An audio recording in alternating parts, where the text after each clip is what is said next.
Saya ingin tanya bahwa kalau di luar sunnah itu yang ditetapkan oleh Nabi berarti kan namanya bid'ah gitu kan.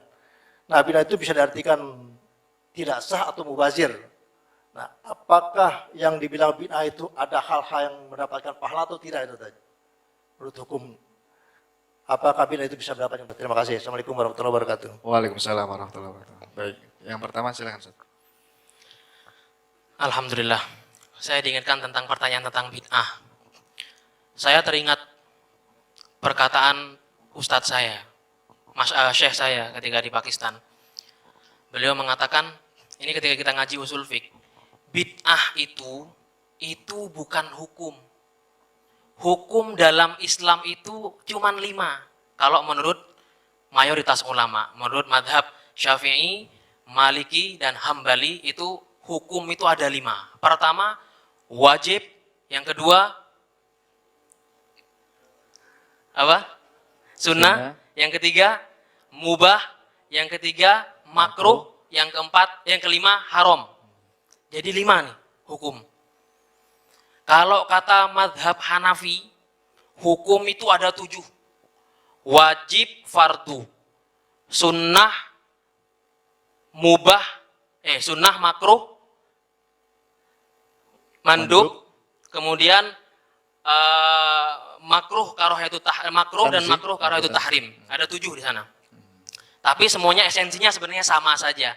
Hanya kalau fardu itu kata madhab Hanafi adalah sesuatu yang harus dilakukan, cuman dalilnya dari dalil yang doni. Kalau makruh karahiyatut tahrim itu adalah makruh yang dalilnya dari dalil doni dan itu mendekati kepada keharaman. Itu saja. Bedanya seperti itu, esensinya sama. Bid'ah ada di mana? Di antara 5 sama yang 7 ini nggak ada nama-nama bid'ah loh Pak. Ternyata bid'ah itu adalah sifat. Sifat kepada setiap perbuatan. Maka Imam Izzuddin bin Abdissalam, saya lupa nama kitabnya, Qawaidul Hakam fi Masalihil Anam, itu mengatakan bid'ah itu adalah segala perbuatan, pokoknya perbuatan, segala amaliyah yang memang tidak ada di era Nabi. Nah, dari situ timbul pertanyaan, apakah kalau Nabi tidak mengerjakan hukumnya adalah haram? Sebelum kita beranjak ke sana, kita pahami dulu haram itu apa. Haram itu adalah segala sesuatu yang apabila dikerjakan mendapat dosa, ditinggalkan berpahala. Nah, bagaimana mengidentifikasi keharaman? Pertama, dalam Al-Quran atau Sunnah, dalam nusus untuk mengidentifikasi keharaman itu dilihat dengan kata-kata hurrimat atau diharamkan. Wahai manusia, diharamkan kepada kamu makan bangkai, haram makan bangkai. Itu cara mengidentifikasi keharaman. Yang kedua, cara mengidentifikasi keharaman adalah apabila dikatakan jauhilah, ibta'id an atau wajtanibu katsiran minadh-dhon, seperti itu. Istanib, ya, ijtanib, jauhilah. Nah, itu sudah menunjukkan ada kemungkinan keharaman di sana. Kemudian dipastikan itu sudah pernah dilakukan, kemudian dikatakan jangan lakukan ini lagi. Seperti apa? Nikah mut'ah. Pernah dilakukan, kemudian diharamkan untuk melakukan lagi. Nah, itu sudah dikatakan haram. Nah, mengidentifikasi haram banyak caranya, kata para ulama. Tapi di antara cara-cara itu tidak ada tuh yang menunjukkan bahwasanya kalau ditinggalkan oleh Nabi atau tidak dilakukan oleh Nabi maka hukumnya haram. Tidak. Karena kenapa? Imam Asy-Syatibi dalam kitab Al-Muwafaqat mengatakan Nabi kalau meninggalkan sesuatu itu tidak haram, tidak selalu bermakna haram, tidak bisa dikatakan haram. Karena kenapa? Banyak alasannya. Alasan yang pertama, Nabi meninggalkan sesuatu karena takut nanti apa yang dilakukan Nabi ini dianggap wajib oleh umatnya. Maka Nabi meninggalkan sholat taraweh berjamaah. Sholat tarawehnya Nabi cuma 3 malam itu. Orang sini sesuai sunnah itu. Malam keempat nggak ada lagi. Malam keempat pada ke mall semua itu. Ambasador tuh penuh itu. Ya, sesuai sunnah Nabi. Ya. Kemudian yang kedua, Nabi meninggalkan sesuatu karena Nabi tidak suka untuk Nabi sendiri, tapi yang lain boleh mengerjakan. Makan dob itu semacam binatang padang pasir ya.